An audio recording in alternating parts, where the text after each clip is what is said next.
Ya, terlihat Pak, terlihat. Baik.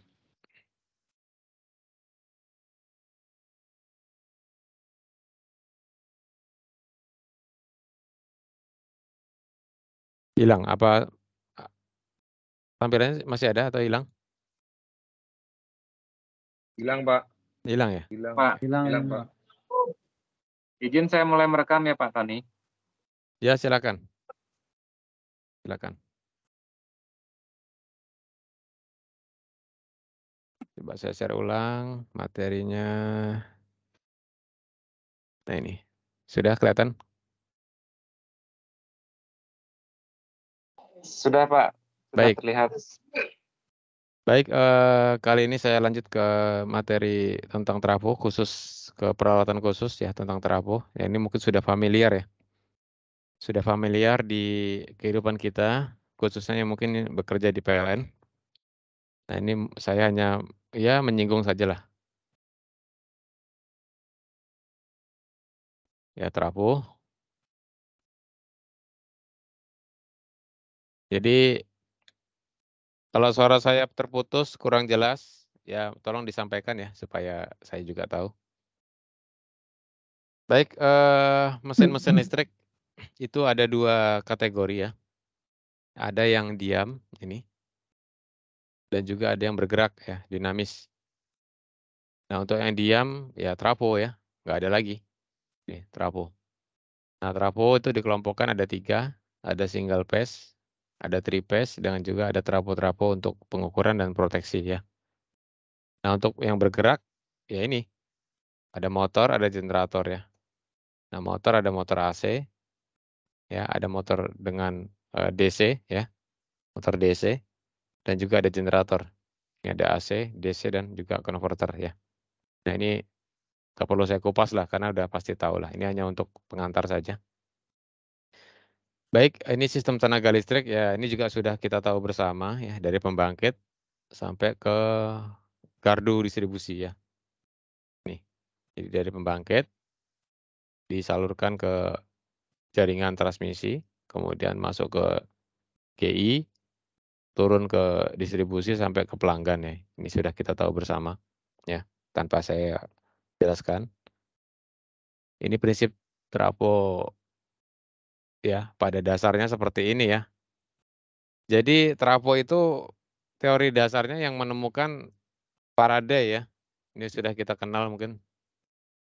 Ya, ini Faraday. Ini prinsipnya seperti ini. Jadi magnet yang digerakkan di dalam koil. Nah, nanti timbul GGL di ujung ini. Kan itu, prinsipnya itu. Jadi ada pergerakan flux di dalam lilitan. Nah, itu.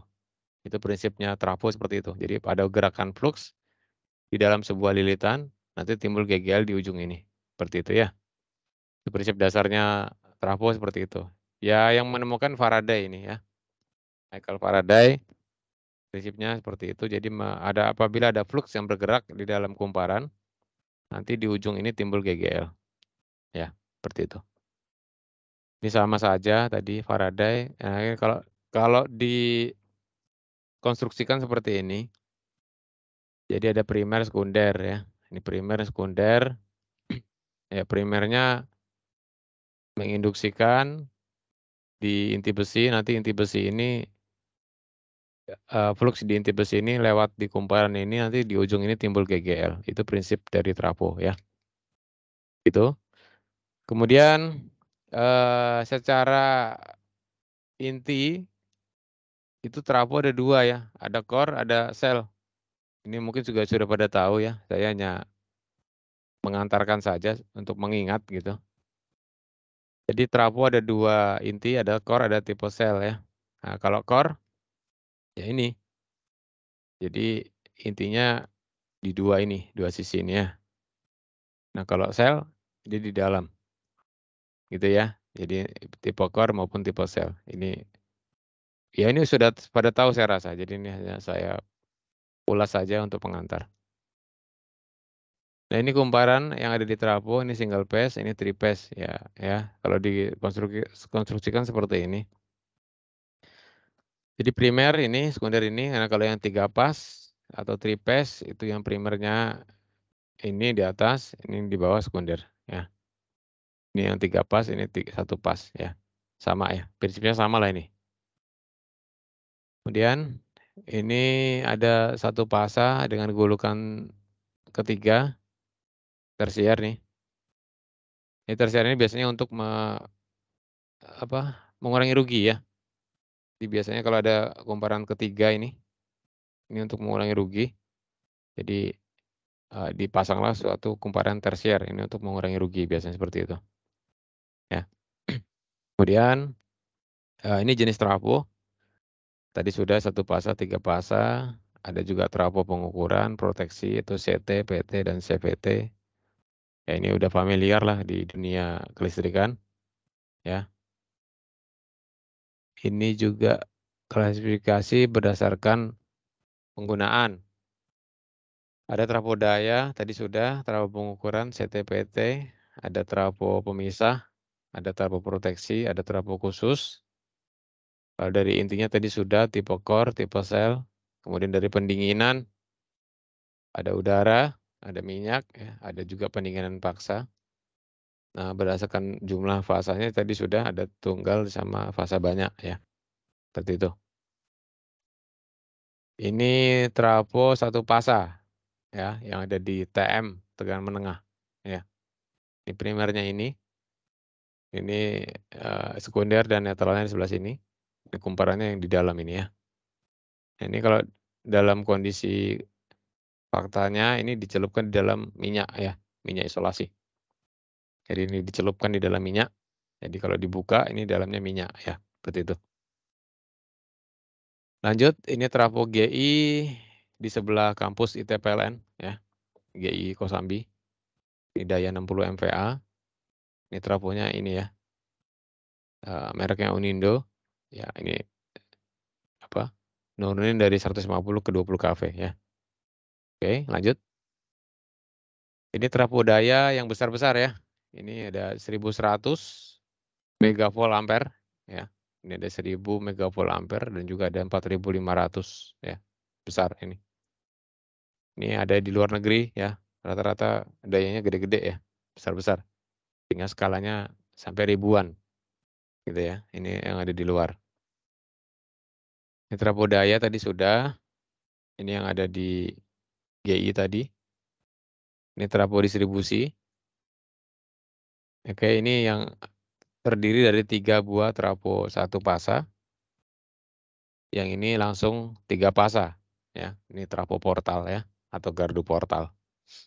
Gitu. Jadi ini sama sebenarnya, tapi ini masing-masing pasa. Ini langsung 3 pasa. Ya, itu.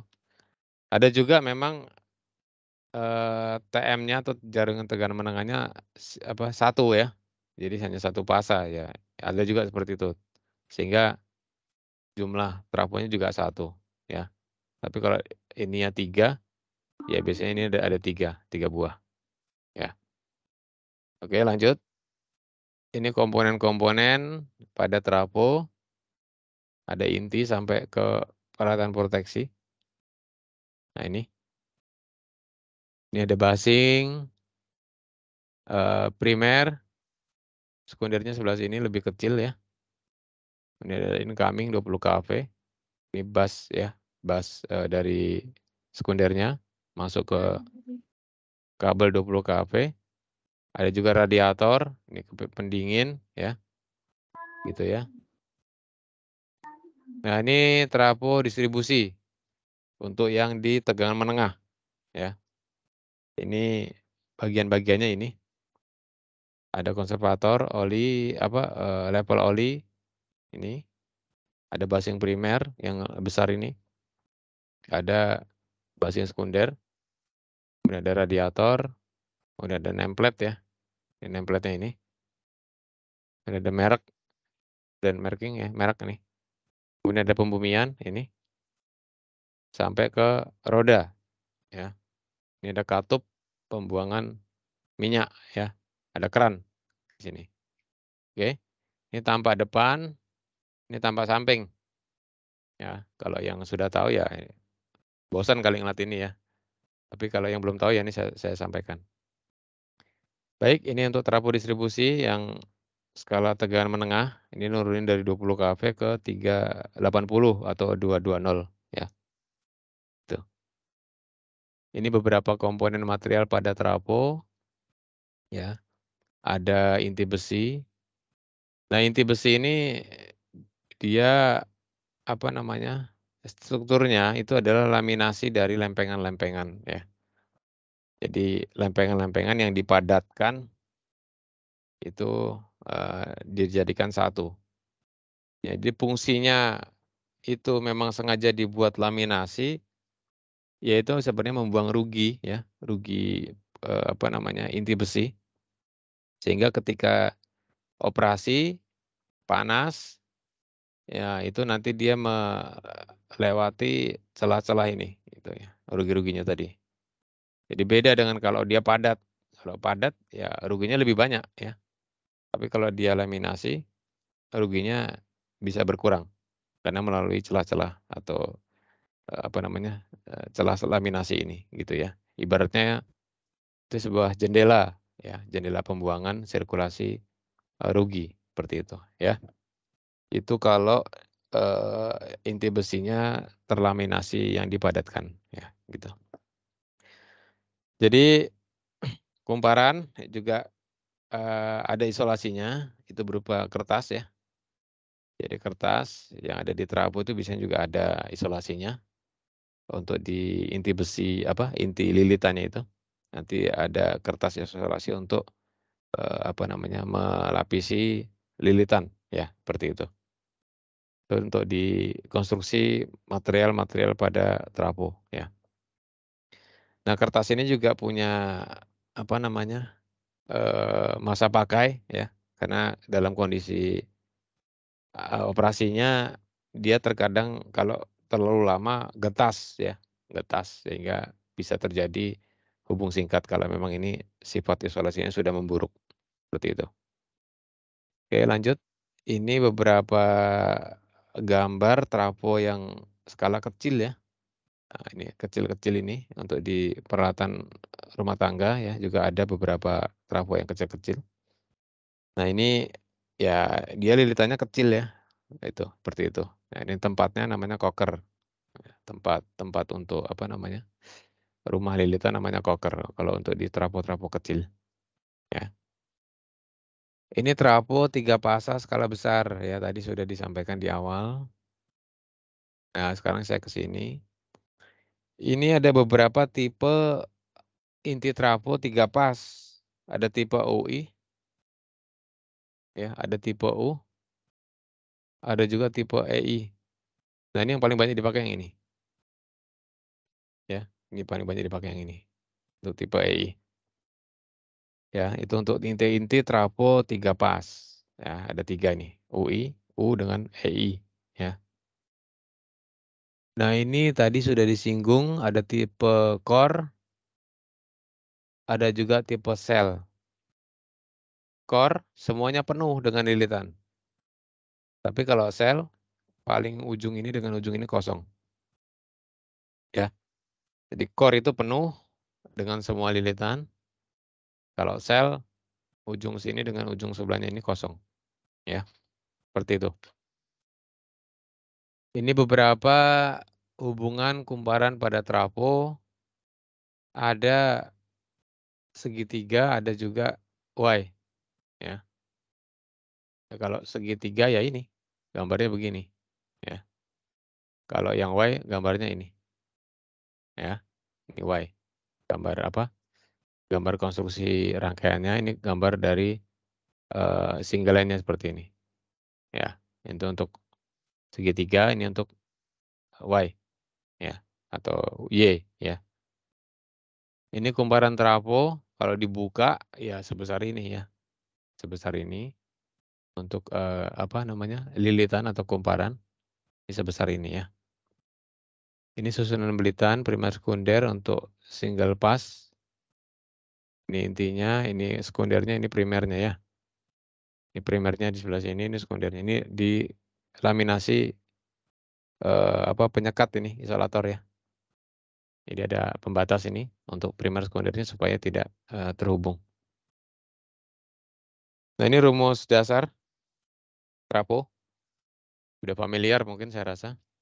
Jadi untuk sekunder itu 2, primernya 1. Ya. Nah, kalau step up, itu sekundernya lebih banyak lilitannya. Untuk step down, sekundernya lebih sedikit lilitannya. Ya, ya kalau naik ya yang paling banyak yang sekundernya. Tapi turun ya sekundernya lebih dikit. Gitu. Ya, itu untuk apa namanya prinsip sederhana pembeda up down ya. Up-nya itu ya naik ya pasti ini lebih banyak. Untuk down ya ini sekundernya lebih sedikit. Nah, untuk apa namanya persamaan dasar ini saya rasa sudah familiar ini ya. N1 per N2 yaitu berarti lilitan primer per lilitan sekunder sama dengan E1 per E2 ya. Berarti GGL primer per GGL sekunder gitu ya.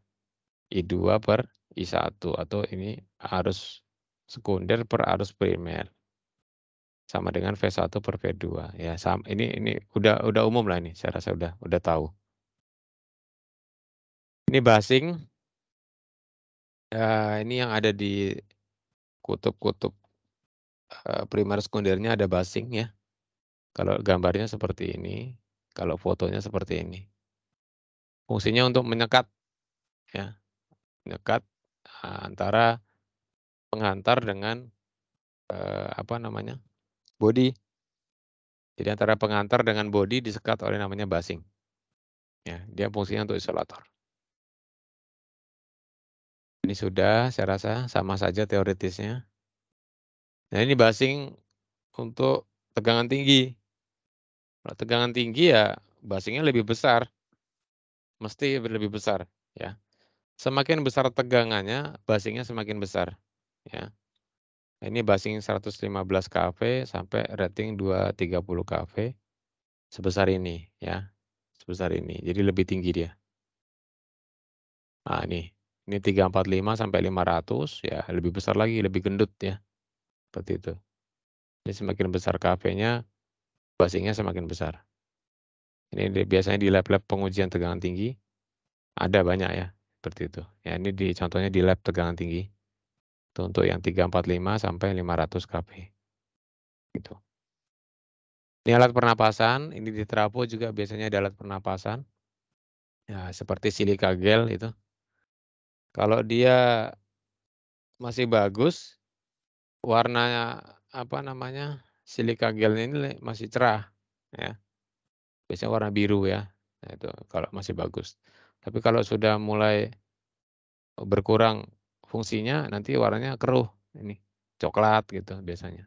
Ya, atau apa? Lebih putih ya. Biasanya lebih coklat. Itu kalau menandakan kefungsian silika gel ini sudah menurun ya. Jadi ini alat pernapasan. Jadi ini biasanya untuk sirkulasi apa namanya pembuangan uap air. Jadi kalau di dalam trafo itu uap airnya ada nanti dibuang ke ini ya melalui ini alat pernapasan. Begitu ya. Ini tap changer. Jadi di trafo juga ada namanya tap changer. Nah itu biasanya untuk menyamakan rasio lilitan ya. Jadi untuk menyamakan rasio lilitan antara primer sekunder gitu ya. Biasa dia ada tab 1, tab 2 gitu biasanya diputar ya. Seperti itu. Oke, lanjut. Ini kalau di trafo daya ini tap changernya ya. Nih, besar ya. Ini besar. Ini sebesar ini. Nanti di setting supaya tegangan yang kita inginkan di sekunder bisa diatur di tap changer ini. Jadi ngatur rasio lilitan gitu ya. Nah, ini rangkaian magnetik sederhana pada trafo. Kurang lebih seperti ini. Jadi kalau ada arus melalui lilitan, nanti inti besi ini timbul flux gitu ya. Timbul flux, fluxnya mengalir, bersirkulasi gitu ya. Ini apa? Berputar, bersiklus. Nah, ini dicontohkan seperti ini ya, arus masuk lilitan, nanti timbul sirkulasi flux di dalam inti besi. Ini berputar terus ya, seperti itu. Nah, ini. Jadi flux itu dibagi luas penampang inti besi ini. Itu namanya kerapatan medan magnet ya. Jadi B. Jadi kerapatan flux magnet adalah banyaknya flux yang mengalir dibagi luas penampang. A-nya itu A ini. A. Jadi luas penampang ini. Jadi B atau kerapatan flux di dalam inti besi ini adalah flux dibagi A. Jadi banyaknya flux ini dibagi A luas penampang. Seperti itu. Ya. Itu satuannya Tesla atau Weber per meter kuadrat. Gitu. Ya, jadi itu. Nah, di sini fluxnya yang banyak ini ya. Yang banyak. Jadi ini mengalir di dalam inti besi. Nah, kalau misalkan ada gap di dalam ini, di dalam inti besi ini, ya nanti kita bisa menghitung rangkaian magnetik ini. Ini contohnya seperti ini. Umpama ada arus masuk lilitan, kemudian lilitan ini dikopel dengan inti besi. Ini rangkaian magnetiknya seperti ini ya.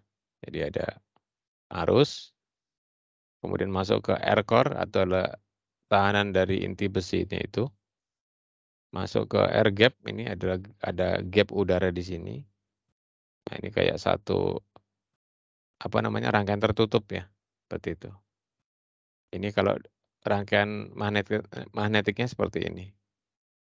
Jadi ada F ya, gaya magnetik masuk jalan ke R inti besi. Ini R inti besi. Ya, dari sini sampai sini itu R inti besi. Kemudian ada air gap. Nah, ini adalah ini. Jadi udara celah ya ini ya. Gap itu kan celah. Jadi ada air gap ini. Nah, ini air gap baru masuk lagi ke sini. Ini ekivalen dengan rangkaian elektrikal ya. Jadi kalau diekivalenkan kurang lebih seperti ini. Ini adalah identiknya dengan GGL. R core ini adalah R CDEFAB. Jadi ini CDEFAB ya. Ini R inti besi. Kemudian ada RBC. Ya dari sini sampai sini. Ini RBC ya, air gap tadi. Gitu. Ya.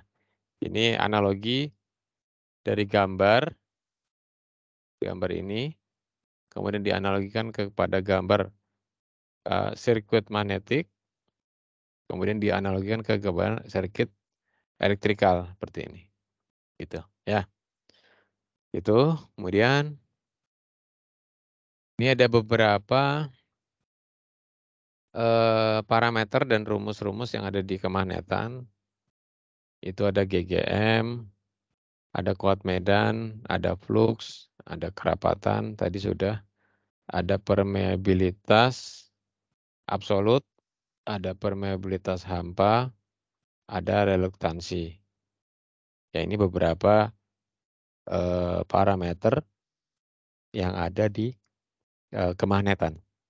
Ya, beberapa simbolnya sudah diberikan ini, ada lambda, ada H, ada flux, ada B, mu, dan seterusnya ya. Ini. Nah, nanti bisa dipakai untuk perhitungan. Ya, untuk di perhitungan. Baik, lanjut. Ini ada kurva magnetisasi. Ya, ini ada kurva itu yang di sini hubungan antara kuat medan dengan rapat flux. Ya, ini kuat medan dengan rapat flux itu bisa digambarkan sebuah kurva namanya kurva magnetisasi. Ya. Nah, ini ada gambar hijau, ada gambar yang pink, ada juga gambar yang besi. Ya. Kalau bahan yang bagus untuk kemagnetan itu baja, ya, baja. Karena sifatnya lebih tahan lama, ya, untuk kemagnetan. Ya. Tapi kalau besi juga bagus, tetapi ada kalanya dia nanti sifatnya menurun di sini. Tuh ya. Tapi juga ada besi cor. Besi cor itu lebih kecil ya, lebih apa? Sifatnya lebih kecil sekali dia. Ya. Ya, makanya yang paling bagus baja cor ini. Nih ya. Dia identik lebih naik. Tapi untuk besi juga bagus di awal. Tapi nanti ketika naik dia menurun di sini. Nah, untuk besi ya. Tapi baja cor lebih stabil, linear. Gitu. Nah, ini contoh aja. Kalau di gambar ini kuat medan magnetnya misalkan untuk mendapatkan rapat flux 1 Tesla, maka kuat medannya 370 ampere per meter. Ya, misalkan ini satu nih, kita tarik ke sini, tarik ke bawah, ini dapatnya 0,37. Jika 1,2, ya ini 1,2 tarik ke sini, set gitu, turun ke bawah, dapatnya 0,6. Ya 0,6. Itu makanya di sini 600 ya. Itu dari mana? Ini kepotong ini ya. Itu ini 0,6 ini di sini 1000 ya. Ini 1000. Jadi dikalikan 1000. Jadi 0,6 kali 1000 600. Gitu ya. Ini 0,37 kali 1000 370. Gitu ya. Jadi itu. Jadi kalau kita pengen tahu untuk rapat fluxnya 1 berapa kuat medannya? Ya ditarik ke bawah gitu. Jadi 1,2 ya ke sini tarik ke bawah 0,6 gitu ya. Ini untuk pengertian kurva magnetisasi ya, hubungan antara kuat medan dengan rapat flux ya. Gitu ya. Ini untuk ini. Lanjut, ini contoh soal rangkaian magnet. Jadi ada gambar ini rangkaian magnetiknya. Gambarnya begini. Ini ada kurva magnetisasi tadi ya. Dari gambar ini suruh tentukan berapa rapat fluxnya pada inti besi, jadi yang dari sini sampai sini. Berapa besar GGM-nya? Berapa besar GGM total? Nah, ini dikasih tahu luasnya 66,6. Ya, 66,6 cm. Flux magnetnya 8 meter per Weber. Ya. Nih. Kemudian panjang lintasan 100 cm. Celahnya ini 6 mili. Ya, sangat kecil sekali ini. Nah, disuruh hitung berapa rapat fluxnya, berapa GGM-nya, dan berapa GGM total. Kita ketahui bersama bahwa di sini ada dua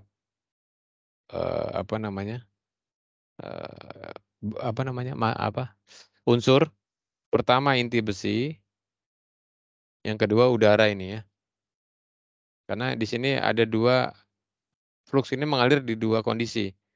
Pertama di inti besi, yang kedua di udara ini.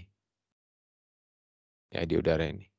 Nanti soal ini akan coba saya keluarkan untuk UTS ya. Jadi teman-teman nanti contoh soal ini saya keluarkan untuk UTS. Nanti saya ganti angka ini. Angka ini saya ganti. Angka ini saya ganti. Soalnya sama. Ya. Tolong dipahami supaya ketika mengerjakan juga nggak bingung. Bagaimana cara mengerjakannya? Kita lihat. B itu adalah flux per A ya. Jadi flux per A.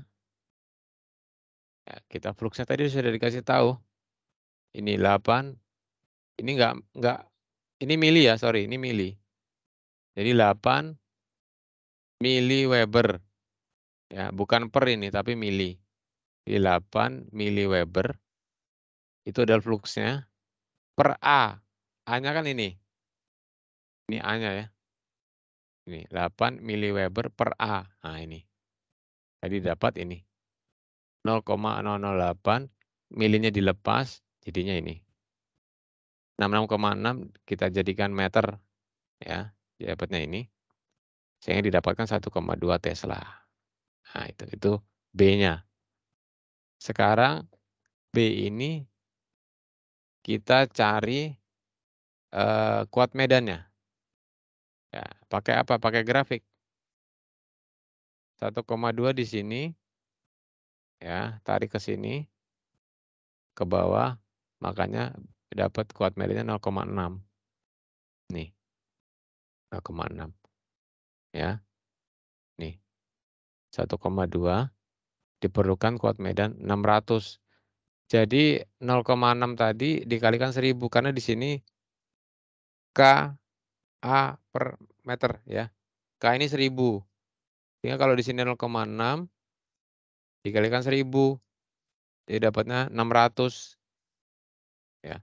1,2 tarik ke sini ketemu titik ini, baja cor, tarik ke bawah dapat 0,6. Ini kalikan 1000. Jadi dapatnya 600 nih. Ya, 600.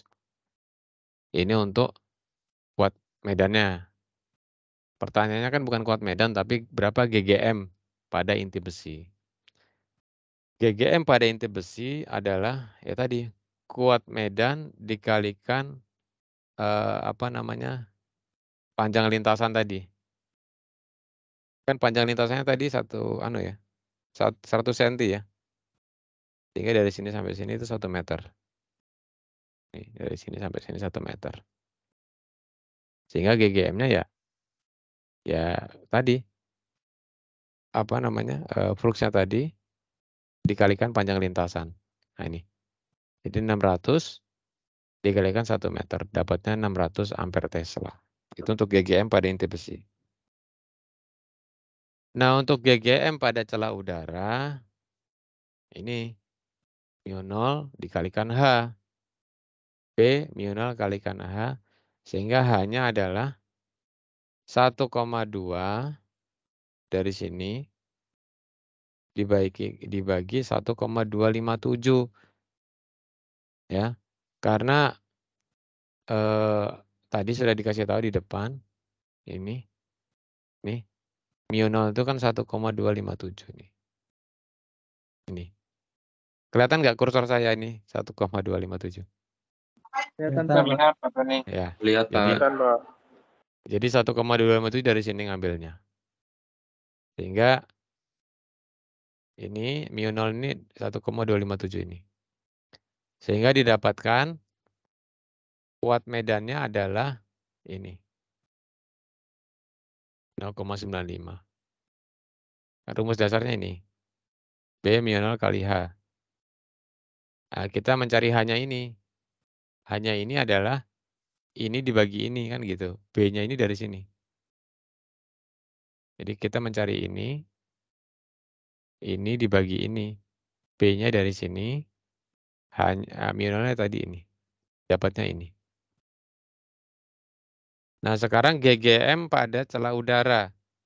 Ya berarti ini dikalikan tadi jarak celah udaranya 6 mili ya. 6 kali 10 pangkat min 3. Jadi gitu. Jadi ini adalah H dikalikan I atau artinya kuat medan dikalikan jarak celah udara. Tadi 6 mili. Tadi kan soalnya 6 mili. Ini 6 mili. Ya, 6 mili. Nih. Nah, sini 6 mili. 6 mili kalikan H-nya atau kuat medannya. Dapatnya sekian. Itu ya, ini yang di udara, ini yang di inti besi. Nah, kalau sudah dapat ini sama ini ya tinggal di total. Berapa GGM total? Ya tambahin aja. 600 tambah 5.700 dari sini. Dapatnya sekian. Gitu. Nah, nanti soal UTS-nya ini. Satu soal saya ambil dari sini. Yang saya ganti adalah angka ini. Itu ya, ini angka ini saya ganti. Udah. Jadi saya nggak mau ribet ya, tinggal ganti aja angka ini, nanti teman-teman bisa ngerjain lah. Gitu. Ada pertanyaan? Kita sudah nabung 2 soal ya. Kemarin dari tugas 1 sudah. Nah, ini dari soal yang ke ini untuk tabungan soal UTS. Ada pertanyaan? Monggo. Silakan. Dari case soal ini, monggo kalau ada pertanyaan saya berikan kesempatan yang mau bertanya atau belum ngerti, nanti saya ulangi lagi. Jadi ini ada pertanyaan masing-masing. Jadi berapa flux di inti, berapa flux berapa GGM pada inti, berapa GGM pada udara, ya berapa GGM total. Monggo silakan kalau ada diskusi, kalau ada pertanyaan. Untuk menjawab ini tadi sudah saya sampaikan di sini. Izin Pak, bertanya Jadi Pak. monggo silakan. Ya, ini untuk B sama dengan 1,20 Tesla ini kan kalau ditarik berdasarkan kurva itu ketemunya di 600 ya di 600. Ini nilai 600 ini sudah fix gitu Pak ya berdasarkan kurva ini. Betul Pak, sudah pengujian. Ini berdasarkan pengujian lah. Nanti kalau di soal dikasih tahu atau ketika mengerjakan didapatkan 1,4. 1,4 ya tarik ke kanan, mentok, nanti tarik ke bawah. Oh, di 1 nih gitu loh. Oh, gitu. Ya, gitu ya. Kemudian ya 1,2 tadi ditarik ke kanan, mentok, dapat merah ini tarik ke bawah 0,6. Berarti ini 600. Ini 1000 ya.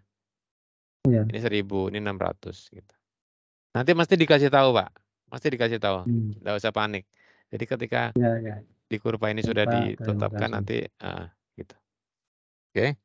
Gitu. Silakan ada pertanyaan lagi? Terima kasih, Pak. Ya, sama-sama, Pak. Ini tentang rangkaian magnetik ya. Supaya tahu dasarnya aja bahwa sebenarnya ini udah ketetapan sih, Pak. Kurva ini udah ketetapan. Jadi udah pengujian di lab udah terstandarisasikan. Sehingga ini sudah ketetapan. Gitu. Monggo kalau ada pertanyaan lagi. Kita sudah nabung 2 untuk UTS ya. Ini soal kedua, insya Allah nanti saya keluarkan untuk UTS. Gitu. Saya nggak mau pusing, pokoknya ini saya ganti aja nih angka ini gitu. Nanti Bapak-bapak dan Ibu tinggal ya mengikuti aja polanya, begitu. Ada lagi pertanyaan dari soal ini? Jadi nanti tinggal diikuti aja polanya ya. Ikuti begini nanti dapat gitu. Ada pertanyaan? Pak Tony. Ya, silakan. Pak UTS-nya biasanya berapa, Pak? 4 atau 3? Mau berapa? Mau 5? Atau mau 10? Rencana kapan Pak UTS-nya, Pak? Tanggal bentar saya buka kalender. Itu tanggal 8 Mei ke atas. 8 Mei ke atas itu UTS ya. Gitu. Jadi minggu depan kan libur. Ya, libur. Nanti masuk lagi sekali lagi itu tanggal tanggal 2 sampai 6. Itu masuk terus langsung UTS. Gitu. Gitu ya. Jelas? Izinannya Pak. Iya, monggo silakan. Jadi kalau UTS itu nggak mesti harus 7 pertemuan dulu Pak ya? Oh, saya enggak usah lah. Saya kan bisa kerangkum nanti apa aja yang poin-poin penting. Itu khusus saya, kalau dosen lain itu kebijakan masing-masing. Oh, berarti dari kebijakan masing-masing dosen ya Pak? Iya. Saya gini loh, saya itu ketemu tuh langsung saya rangkum mana saja nanti pertemuan untuk UTS, langsung saya poin aja begitu. Gitu ya, Pak ya. Oh, oke Pak. Terima kasih Pak. Sama-sama enak lah, sama-sama mengerti lah. Saya juga padat, bahwa ibu-ibu juga padat sama. Gitu. Nah, saya rapel aja itunya kehadirannya. Bisa ya? Gampang ya? Ya bisa Pak. Jadi dimonitor aja sama-sama ini, sama-sama sama-sama memaklumi lah gitu. Gitu. Oke, itu. Jadi nanti kita ketemu lagi di setelah libur awal Mei membahas satu soal lagi nanti untuk bayangan untuk UTS gitu. Gitu ya. Saya rasa itu untuk pertemuan hari ini. Untuk rangkuman intisari hari ini adalah soal tentang rangkaian magnetik ini. Gitu. Saya rasa teori trafo, jenis trafo saya rasa sudah pada paham lah. Kita langsung ke case perhitungan aja. Ya. Ada pertanyaan lagi sebelum saya tutup? Ini pengantar terakhir untuk bayangan UTS gitu. Ada pertanyaan sebelum saya closing? Gak ada? Permisi Pak, izin bertanya Pak. Ya, monggo silakan. Untuk yang tugas pertama tadi apa ada ini Pak, pembahasan yang benar gitu Pak, menyerempakkan apa namanya Persepsi. ya persepsi juga Oh, itu. boleh. Mungkin Minggu ada nanti setelah libur gimana? Setelah libur. oh siapa ya. Nanti kita bahas ya. Tolong saya diingatkan lagi. Takutnya lupa gitu. Ya, Boleh Pak, nanti yang saya Ya. nanti saya sampaikan saya coba sampaikan pembahasan untuk menyamakan persepsi supaya enggak keliru ya. Boleh, enggak apa-apa. Tolong saya diingatkan lagi, Ya. takutnya lupa. Ya, ya Pak, terima kasih Pak. Ya, sama-sama. Makasih. Baik, itu aja. Ada lagi? Cukup ya? Kalau case ini saya rasa bisa lah, nanti tinggal mengikuti pola aja. Karena ini jawabannya sudah ada, tinggal ngikuti, oh ini diganti angka berapa gitu kan. Misalkan sini 5, ya tinggal ikuti sini 5 gitu. Saya rasa itu. Cukup ya untuk hari ini. Jadi saya rasa saya cukupkan untuk hari ini. Nanti saya juga akan memberikan tugas khusus mengenai kelompok, tugasnya kelompok. Tapi nantilah next pertemuan aja. Tugasnya kelompok. Kalau ini kan tugas mandiri tadi. Yang tadi tugas 1 kan tugas mandiri. Nanti ada tugas kelompok gitu. Saya rasa itu yang bisa saya sampaikan untuk pertemuan ini. Kurang lebihnya saya minta maaf. Saya mau menanya dulu. Ini apakah semuanya dinasnya di unit PLN? Saya nanya dulu. Ada yang Sebagian besar kayaknya Pak. Sebagian besar ya? Ya. Ada yang di non PLN nggak? Ada, Izin Pak. Pak, ada Pak yang di non PLN Pak. Apa tuh? Perusahaan apa? Kalau saya kebetulan di ini Pak, di Pertamina Pak. Oh, Pertamina. Pertamina apa? Izin Pak, kalau saya di ini Pak, di depot pengisian pesawat udara Pak, di Bandara Sultan Hasanuddin di Makassar Pak. Wah, di depotnya ya. Iya. Bukan di elektrikalnya berarti ya?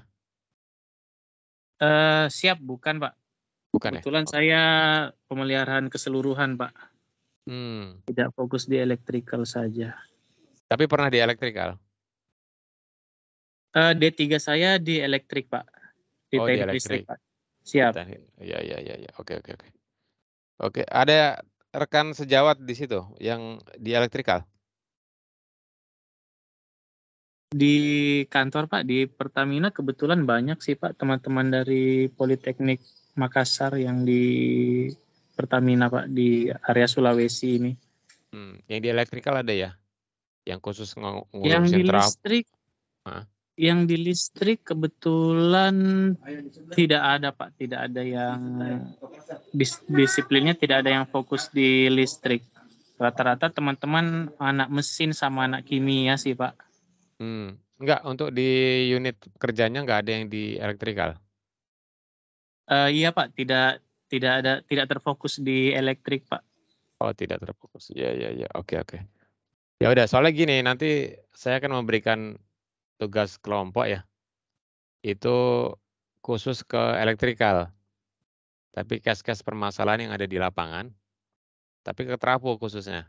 Nanti saya pengen minta itu, tapi nanti saya jelaskan setelah libur lah. Gitu. Nanti saya bagi beberapa kelompok, nanti coba sampaikan permasalahan yang pernah ada di lapangan, khususnya di Terapu, gitu. Makanya tadi saya minta kalau ada rekannya yang ada di apa namanya, unit, nanti bisa minta bantuan gitu. Itu, nanti arahnya seperti itu nanti. Tapi nanti ya, gitu. Nanti saya sampaikan setelah libur lah, gitu. Itu aja Pak ya, nanti saya sampaikan setelah libur. Oke, itu, yang bisa saya sampaikan, untuk apa namanya, pertemuan hari ini. Kurang lebih saya minta maaf, nanti kita ketemu setelah libur. Atas perhatian dan apa namanya, partisipasi sore ini. Saya ucapkan terima kasih. Tetap sehat ya, selamat dan semangat untuk berpuasa untuk teman-teman sekalian. Saya minta maaf kalau waktu saya nggak bisa maksimal ya untuk ketemu. Sama-sama maklumi ya, Bapak Ibu sekalian. Karena Ya, Pak. Ya, Pak. sama-sama Ya Pak, sama-sama maklumi Pak. Iya, saya juga padat kerjaan, agendanya banyak, mimpin manajemen, jadi minta waktu dan kelonggaran kalau